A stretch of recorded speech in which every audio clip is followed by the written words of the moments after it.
I hope कालचा जो video आहे तर तो व्हिडिओ सगळ्यांनी बघितलेला असेल. इनव्हर्स स्क्वेअर रूल पर्यंत जनरली आपण व्हिडिओ जो आहे तर तो प्रिपेअर केलेला आहे. तर बघा, इनव्हर्स स्क्वेअर रूल जो आहे तर तो होता F is inversely proportional to R square. Then according to Newton's जो ग्रॅव्हिटेशनल फोर्स आहे हा एकदम वीकर फोर्स आहे than the other force. Gravitational force जो आहे हा बल्क क्वांटिटीमध्ये तर प्रेझेंट आहे, बट ग्रॅव्हिटेशनल फोर्स एकदम वीकर आहे. तर तुम्हाला फिल इन द ब्लँक्स मध्ये जनरली विचारलं जाऊ शकतं which is the weaker force in the universe. Okay, तर त्याचा आन्सर आहे ग्रॅव्हिटेशनल फोर्स. आता याच्यानंतरचा जो नेक्स्ट टॉपिक आहे आपला तर तो टॉपिक आहे अर्थ ग्रॅव्हिटेशनल फोर्स. आता अर्थ ग्रॅव्हिटेशनल फोर्स मध्ये सगळ्यात फर्स्ट आपण काही एक्सपेरिमेंट्स जो आहे तर तो बघू. आता या ठिकाणी बघा, मी जनरली एक कंटेनर, एक झाकण जे आहे तर ते घेतलेलं आहे. तर याला मी वरती फेकलंय. ओके, जितका मी फोर्स लावला तेवढ्या फोर्सने जनरली हे ओपनर जे आहे तर ते वर गेलेलं आहे आणि परत कुठे आलंय ते खाली. आता या ठिकाणी बघा, जर तुम्ही प्रॉपरली बघितलं तर हे जे ओपनर आहे, जर मी याला फोर्स लावला तर हे खालीच काय येतंय बरं. ओके, तर याचं रिझन जे आहे तर ते रिझन एकच आहे की अर्थ कडे कोणता फोर्स आहे, ग्रॅव्हिटेशनल फोर्स. आणि तो ग्रॅव्हिटेशनल फोर्स जो आहे तर तो अर्थच्या सेंटर मध्ये आहे. म्हणून इच अँड एव्हरी ऑब्जेक्ट जर तुम्ही जनरली अप्पर साइडला जर लेफ्ट केले किंवा फेकले विथ युअर फोर्स तर ते कुठं पडतील, खाली. आता हा जो ओपनर आहे मी याला फेकला, आता हा जमिनीवरती पडला, याची वेलोसिटी का गेली, 0. आणि हा खाली का पडला, due to the gravitational force. Okay, तर या ठिकाणी तुम्हाला लक्षात ठेवायचं आहे की ग्रॅव्हिटेशनल फोर्स जो आहे हा ग्रॅव्हिटेशनल फोर्स कुठं प्रेझेंट असणार आहे, सेंटर ऑफ द अर्थ. अर्थच्या सेंटर मध्ये. Therefore each and every object, therefore each and every object attracts by the earth. each and every objects जे आहे हे ऑब्जेक्ट्स जनरली अर्थ अट्रॅक्ट करते त्यांच्या सेंटरकडे, कारण की अर्थ कडे काय प्रेझेंट आहे, ग्रॅव्हिटेशनल फोर्स. आता आपण अजून एक पॉइंट बघितला. अकॉर्डिंग टू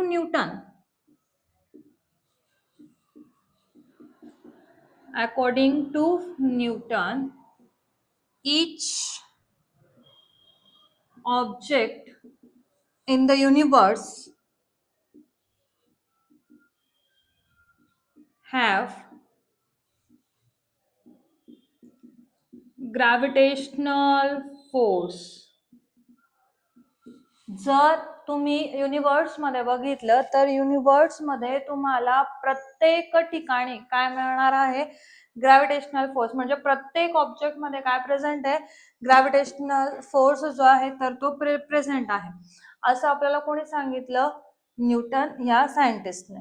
मग आता अर्थ घ्या किंवा अदर प्लॅनेट्स घ्या, कोणतंही प्लॅनेट्स जर तुम्ही घेतलं तर इच अँड एव्हरी प्लॅनेट्स मध्ये जनरली काय प्रेझेंट असणार आहे, ग्रॅव्हिटेशनल फोर्स जे आहे तर ते प्रेझेंट असणार आहे.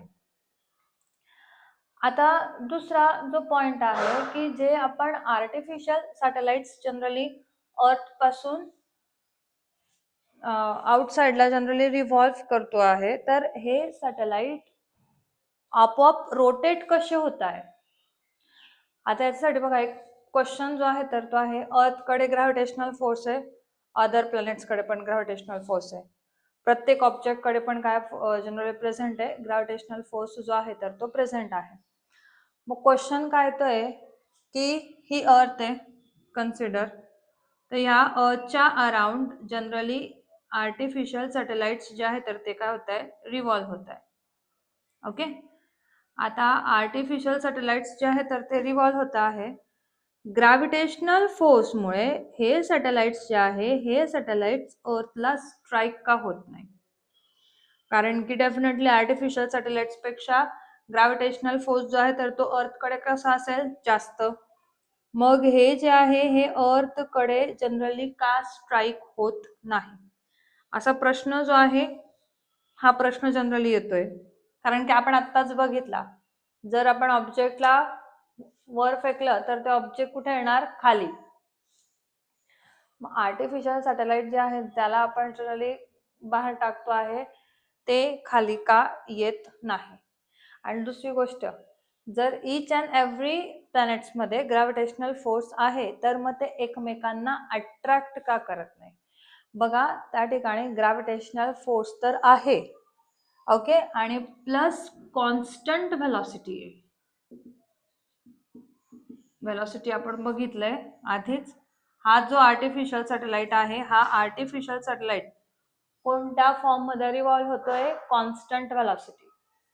ओके, ज्या ठिकाणी कॉन्स्टंट व्हेलॉसिटी असेल तर त्या ठिकाणी जनरली ते आपोआप रिव्हॉल्व होतील. एक एक्झाम्पल घ्या, या बॉलला मी या रीतीने फेकलं, बॉलने ओपनर आहे, ओके. आता कोणी कॅच केली आणि परत तिकडच्या साईडने त्या बॉलला जनरली काय केलंय, फेकलंय.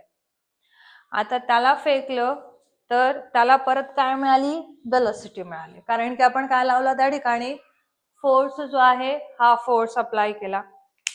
फोर्स अप्लाय केला आपण त्या ठिकाणी काय लावली, जनरली व्हेलॉसिटी त्याला प्रोव्हाइड केली, कारण की फोर्स अप्लाय केला. ते ओपनर किंवा ते बॉल खाली पडेल का, डेफिनेटली नॉट, कारण की आपण त्या ठिकाणी काय करतोय, कॉन्स्टंट व्हेलॉसिटी जी आहे तर ती अप्लाय करतो. मग जे पण आर्टिफिशियल सॅटेलाइट्स आहे, हे आर्टिफिशियल सॅटेलाइट्स जनरली काय होत आहे, रिव्हॉल्व होत आहे. तर याचं रिझन जनरली एक ग्रॅव्हिटेशनल फोर्स तर त्यांच्यामध्येच आहे, पण त्या ठिकाणी कॉन्स्टंट व्हेलॉसिटी जी आहे तर ती त्या ठिकाणी असणार आहे. इव्हन मून आणि आफ्टर दॅट अर्थ, मून किंवा दुसरे जनरली सॅटेलाइट्स जे आहे तर ते घ्या, त्यांच्यामध्ये सुद्धा तुम्हाला कॉन्स्टंट व्हेलॉसिटी मिळेल. जस्ट इमॅजिन, जर कॉन्स्टंट व्हेलॉसिटी त्या ठिकाणी राहिली नाही तर काय होईल, हे आर्टिफिशियल सॅटेलाइट्स जे आहे किंवा कोणतेही नॅचरल सॅटेलाइट्स किंवा अर्थचं मून, ते सुद्धा कुठं फॉल होईल, अर्थवरती, जर व्हेलॉसिटी राहिली नाही तर. ओके, तर हे सुद्धा एक रिझन जे आहे तर ते त्या ठिकाणी प्रेझेंट आहे.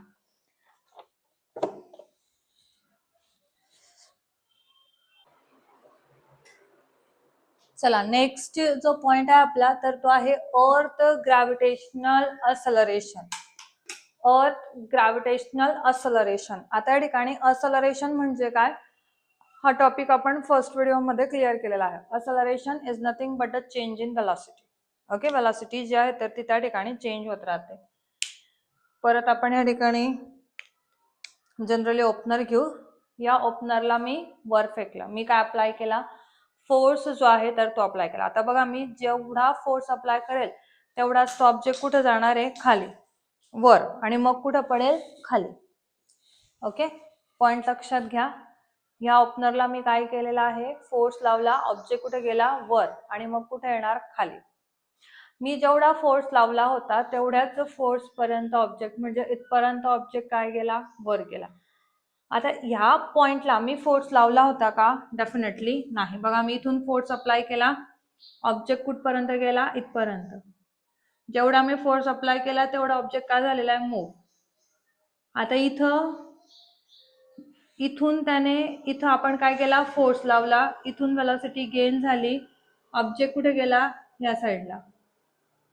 आता ह्या साईड पर्यंत ऑब्जेक्ट जर गेलेला आहे, इथं आता व्हेलॉसिटी, इथं फोर्स आपण लावला का, नाही. आता ऑब्जेक्ट परत वरती गेला का, नाही. का, कारण की ते व्हेलॉसिटी काय होऊन गेली, 0. पण तरी तो ऑब्जेक्ट कुठे आला, खाली आला की नाही. बघा, फोर्स लावला, ऑब्जेक्ट एका स्पेसिफिक पोझिशन पर्यंत गेला आणि मग खाली आला. खाली आला तो ऑब्जेक्ट कोणामुळे, अर्थ ग्रॅव्हिटेशनल फोर्स. ग्रॅव्हिटेशनल फोर्समुळे तो ऑब्जेक्ट जो आहे तर तो कुठं आला, खाली. ओके, आता ग्रॅव्हिटेशनल फोर्समुळे तो ऑब्जेक्ट खाली येतो आहे. ड्यू टू ग्रॅव्हिटेशनल फोर्स त्या ऑब्जेक्टला काय मिळते, व्हेलॉसिटी मिळते, दॅट इज स्पीड म्हणू शकता तुम्ही. मी स्पीड याच्यासाठी घेतलंय की जेणेकरून लक्षात येईल, पण स्पीडला डायरेक्शन राहत नाही, व्हेलॉसिटीला डायरेक्शन असते, हा पण लक्षात घ्यायचा आहे. आता हा ऑब्जेक्ट कुठं आला? खाली. का? Due to gravitational force. Gravitational फोर्समुळे त्या ऑब्जेक्टला काय मिळालेली आहे? व्हेलॉसिटी मिळालेली आहे. तो ऑब्जेक्ट असलरेट झालेला आहे. असलरेशन म्हणजे चेंज इन व्हेलॉसिटी. व्हेलॉसिटी सुद्धा चेंज झाली आहे. अप्पर साइडला चेंज होती, बॉटमला काय होऊन गेली? 0. ओके, अप्परला जनरली जास्त होती, बॉटमला येते ती काय होऊन गेली? 0. बॉटमला जेव्हा आली तेव्हा व्हेलॉसिटी काय होऊन गेली? 0. मग जी व्हेलॉसिटी आहे तर ती व्हेलॉसिटी या ठिकाणी काय झाली? जनरली चेंज झाली. ग्रॅव्हिटेशनल फोर्समुळे त्या ऑब्जेक्टला काय मिळालेलं आहे? असलरेशन जे आहे तर ते मिळालेलं आहे. आणि त्याच असलरेशनला आपण काय म्हणणार? अर्थ ग्रॅव्हिटेशनल असलरेशन. ओके, तर earth exert gravitational force on every object. Every object वरती ग्रॅव्हिटेशनल फोर्स जे आहे तर ते अर्थ जनरली अप्लाय करते. Then according to Newton's second law, according to Newton's second law. What is the second law? F is equal to m into a. जर मी force apply केला तर ऑब्जेक्टला काय मिळणार आहे? असलरेशन जे आहे तर ते मिळणार आहे. Okay, next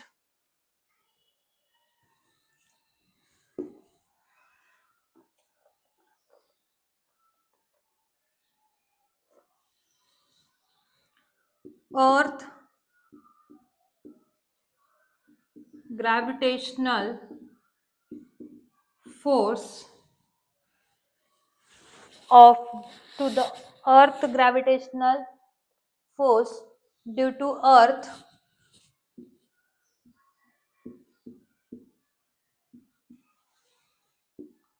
on body results acceleration due to gravity. Sorry, results acceleration. जर अर्थ ग्रॅव्हिटेशनल फोर्स आहे तर अर्थ ग्रॅव्हिटेशनल फोर्समुळे एखाद्या बॉडीला काय मिळणार आहे? असलरेशन जे आहे तर ते मिळणार आहे. आणि जे असलरेशन ग्रॅव्हिटेशनल फोर्सने मिळालेलं आहे त्याला आपण काय म्हणणार? Acceleration due to gravity.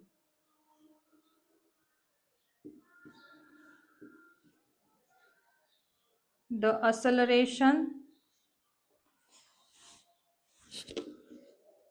acceleration is called acceleration due to gravity. Remember that Earth having a large quantity of gravitational force. Due to gravitational force, every objects attract towards the earth. आणि अर्थ gravitational फोर्समुळे जे acceleration मिळालेलं आहे किंवा जी velocity मिळालेली आहे त्याला आपण काय म्हणणार आहोत? Acceleration due to gravity, and it is denoted by small g. याच्या आधी आपण एक पॉइंट बघितला होता, capital G. Capital G is nothing but the universal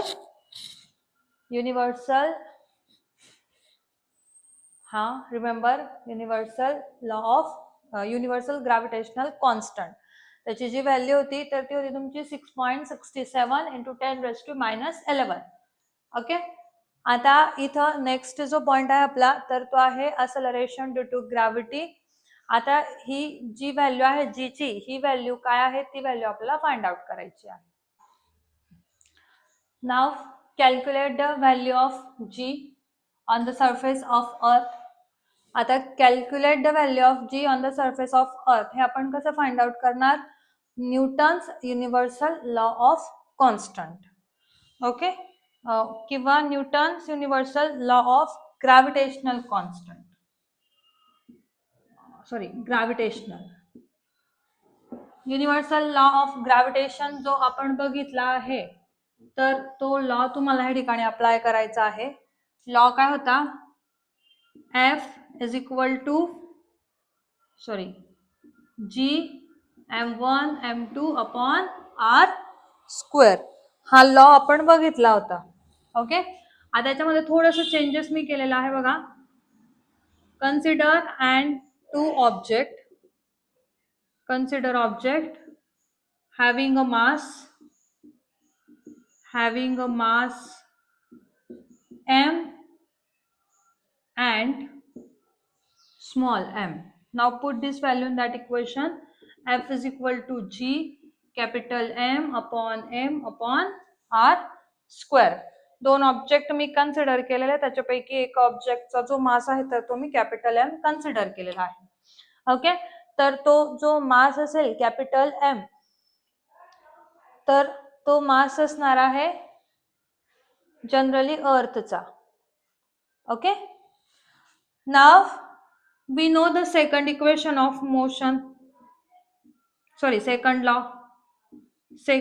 law of motion is equal to F is equal to m into a. आता हा second law होता, या ठिकाणी आपण काय घेतलं होतं? Force is equal to m into a. a is nothing but the acceleration. पण या ठिकाणी जे असलरेशन तुम्हाला घ्यायचं आहे, तर ते असलरेशन तुम्ही कोणतं घेणार? Acceleration due to gravity. या ठिकाणी इक्वेशन काय होईल तुमचं? F is equal to m into g. आता आपल्याला या ठिकाणी, कारण की g is nothing but the acceleration due to gravity, तर हे आपल्याला ग्रॅव्हिटेशनल फोर्सच्या रिलेटेड घ्यायचं आहे, म्हणून g त्या ठिकाणी आपल्याला ऍड करावं लागेल. F is equal to m g. F ची व्हॅल्यू या ठिकाणी पुट करा. mg is equal to g m upon r square. m get cancel. g is equal to capital G m upon r square. g ची value आपल्याला find out करायची आहे. Therefore g is equal to 6.67 into 10 raised to minus 11 into 6 into 10 raised to 24. That is the mass of earth. Okay, कारण की आपण हे m म्हणजे दोन ऑब्जेक्ट पैकी एक ऑब्जेक्ट मास ऑफ अर्थ जे आहे तर ते कन्सिडर केलेलं आहे. 6 into 10 raised to 24. आणि जी रेडियस आहे तर ती रेडियस पण तुम्हाला अर्थचीच घ्यायची आहे. तर अर्थची रेडियस आहे 6.4 into 10 raised to 6 bracket square. Point लक्षात घ्या, 6.4 into 10 raised to 6 bracket square. हे पूर्ण जर तुम्ही कॅल्क्युलेशन केलं तर तुम्हाला फायनल जे उत्तर मिळेल तर ते मिळेल 9.77 metre per second square. Round off जर तुम्ही केला तर येऊन जाते 9.8 मीटर पर सेकंड स्क्वेअर. ही जी व्हॅल्यू आहे, ही व्हॅल्यू ऑल ओव्हर अर्थ जी आहे तर ती कॉन्स्टंट आहे. म्हणजे जो ऑब्जेक्ट आपण अप्पर साइडला फेकला, तो ऑब्जेक्ट खाली आला तर त्याच्यामध्ये असलरेशन जी ची व्हॅल्यू काय असेल? 9.8 मीटर पर सेकंड स्क्वेअर. ही व्हॅल्यू कशावरती डिपेंड आहे? कॅल्क्युलेशन मध्ये बघा आपण काय काय घेतलंय. Universal law of gravitation. जर मी हे इन्क्रीज केलं, हे पण काय होईल? इन्क्रीज. मास जर इन्क्रीज केलं तर हे पण काय होईल? इन्क्रीज. रेडियस जर मी इन्क्रीज केली तर हे काय होईल? डिक्रीज. तर ते व्हॅरिएशन आपल्याला नेक्स्ट टॉपिक मध्ये जनरली स्टडी करायचंच आहे. फक्त डायरेक्टली प्रोपोर्शनॅलिटीचं साइन हे असेल, इनव्हर्सली हे असेल.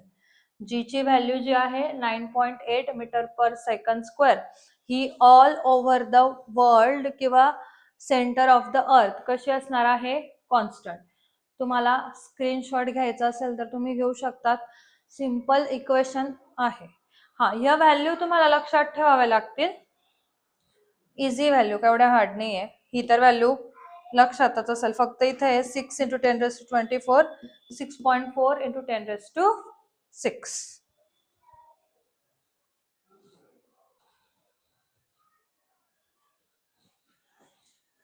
नेक्स्ट जो क्वेश्चन आहे आता बघा, आता आपण बघितलं असलरेशन ड्यू टू ग्रॅव्हिटी और ग्रॅव्हिटेशनल असलरेशन जी व्हॅल्यू आहे 9.8 मीटर पर सेकंड स्क्वेअर, तर ही पूर्ण अर्थ वरती कॉन्स्टंट असते का?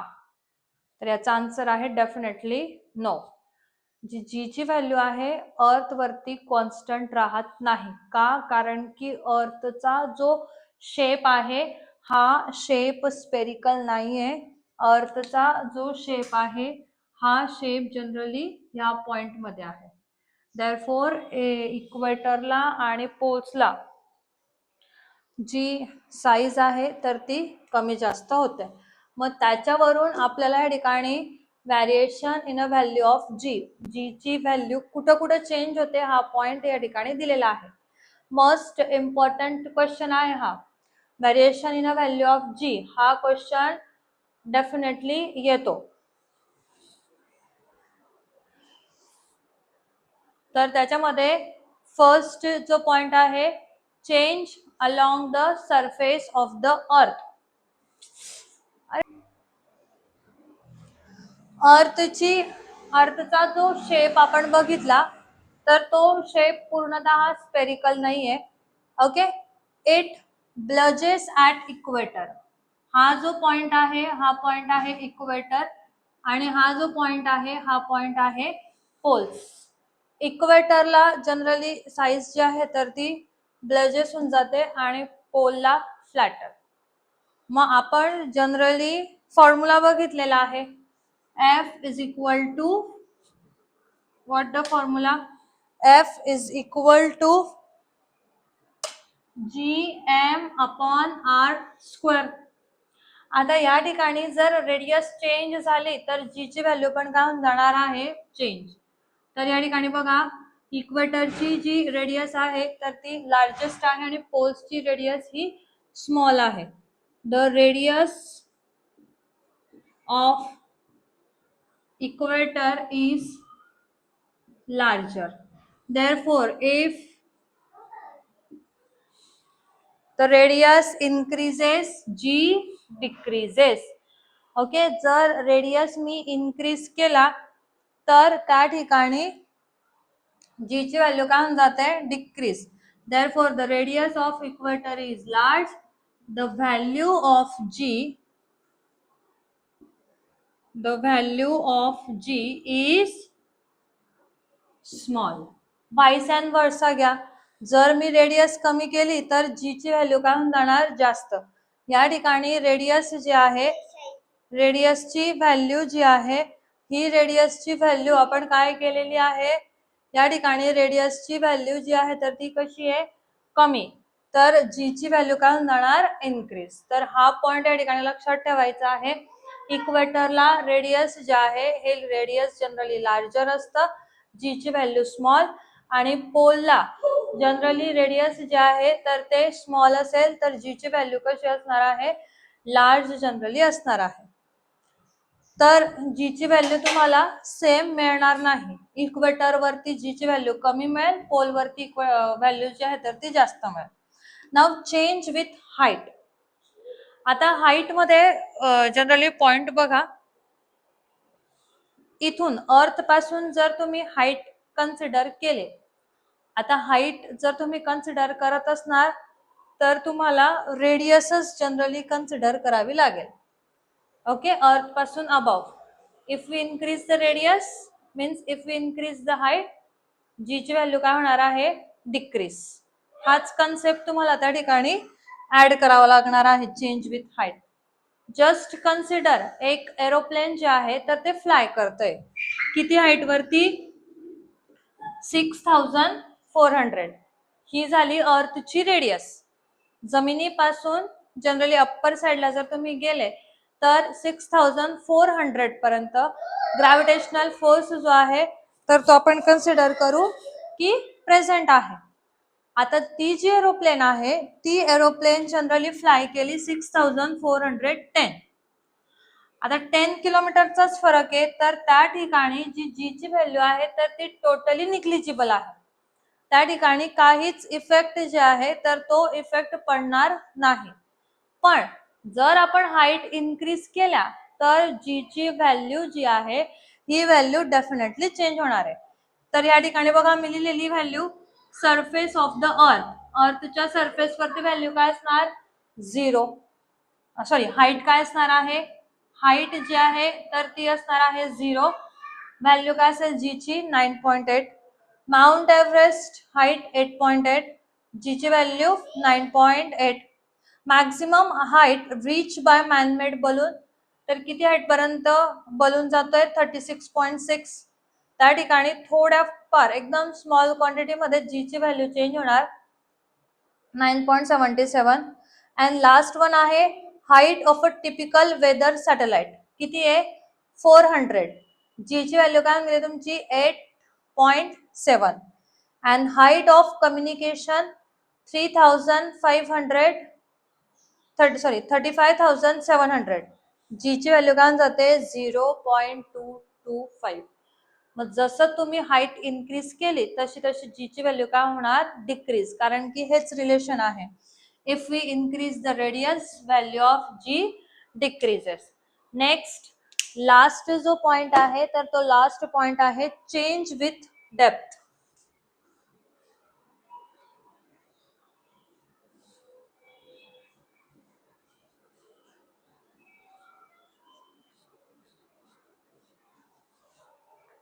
सी पॉइंट जो आहे तर तो आहे चेंज विथ डेप्थ. हे बघा तुम्ही जनरली व्हिडिओ बघा आणि मग बुक रीड करा. त्याच्यानंतर मनाने राईट करण्याचा प्रयत्न करा की आपण काय राईट करतो आहे आणि काय रीड केलेलं आहे काय बघितलेलं आहे. उद्या माझी टेस्ट आहे फर्स्ट चॅप्टर वरती पिरियडिक क्लासिफिकेशन. ती टेस्ट मी आज सेट करणार. उद्या टेस्ट होईल. टेस्टचं सोल्युशन मी तुम्हाला देते. जनरली खूप मुलांमध्ये प्रश्न असतो की क्वेश्चनचं आन्सर राईट कसं करायचं. तर मी आज टेस्ट जी आहे तर ती काढेल आणि त्याचं सोल्युशन मी तुमच्यासाठी ऑनलाईन जे आहे तर ते टाकणार जेणेकरून तुम्हाला कळेल की how can we write the questions answers of the question. Change in depth. आता चेंज इन डेप्थ कशाशी रिलेटेड आहे मास कारण की आपण जमिनीच्या खाली जातोय. ओके मग आपल्या माइंड मध्ये सगळ्यात पहिला जो क्वेश्चन येतो तर तो काय येतो formula G is equal to capital G upon capital G into M R square. आता जसं जसं तुम्ही डेप्थ मध्ये जाणार तर तुमच्या माइंड मध्ये काय होईल मास जो आहे हा मास काय होतोय इन्क्रीज. ओके मग तुम्ही काय म्हणणार जर मास इन्क्रीज होते जी ची व्हॅल्यू काय होणार डिक्रीज. बट ऍक्च्युअली असं होत नाही कारण की जसं जसं तुम्ही खाली जात आहात तशी तशी रेडियस पण काय होते इन्क्रीज. पॉइंट जशी हाईट अप्पर साइडला होते तशीच बॉटमला पण काय होणार आहे डेफिनेटली होणार आहे. ओके मग जसं जसं तुम्ही अप्परला जाणार म्हणजे जसं जसं मास इन्क्रीज होईल पण रेडियस पण काय होणार आहे या ठिकाणी इन्क्रीज. ओके मग या ठिकाणी दोघांचं कॉम्बिनेशन जे आहे तर ते घेतलेलं आहे. Combination of mass of the अर्थ अँड रेडियस. कारण की मास इन्क्रीज होते पण रेडियस पण काय होते इन्क्रीज. रेडियस जर इन्क्रीज होईल तर जी ची व्हॅल्यू काय होणार definitely decrease. Therefore change with depth the value of G decreases. Just use the formula. फॉर्म्युलावरून तुम्हाला तिघ व्हॅल्यूज ज्या आहे तर त्या प्रिपेअर होतील. फर्स्ट जी आहे तर ती आहे change along the surface. Along the surface मध्ये तुम्हाला इक्वेटर आणि पोल हे जनरली एक्सप्लेन करायचं आहे. इक्वेटरला रेडियस जी आहे तर ती कशी असेल आणि पोलला कशी असेल. त्याच्यानंतर जनरली तुम्ही height change with height. Height मध्ये पण तुम्हाला रेडियसच कन्सिडर करायचं आहे आणि चेंज विथ डेप्थ. डेप्थ मध्ये भलेही मास इन्क्रीज होत असेल पण त्या ठिकाणी रेडियस पण काय होते इन्क्रीज. जी ची व्हॅल्यू काय होणार डिक्रीज. ओके तर हे तिघ पॉइंट लक्षात ठेवायचे मस्ट इम्पॉर्टंट टॉपिक आहे. या acceleration due to gravity G ची व्हॅल्यू, त्याचं कॅल्क्युलेशन तुम्हाला येतं, आणि variation in a value of G. हे तिघं पॉइंट्स जनरली तुम्हाला विचारले जातात. जेव्हा टेस्ट होईल, जेव्हा मी हे टाकेल तुम्हाला विथ सोल्युशन मी देईल, how can we write the questions answer. तुम्ही व्हिडिओ बघा, मनाने राईट करण्याचा प्रयत्न करा. Definitely I am damn sure की तुम्हाला प्रॉपरली लिहिता येईल. व्हिडिओ जर आवडला असेल तर प्लीज लाईक करा, शेअर करा आणि सबस्क्राईब करा. थँक्यू.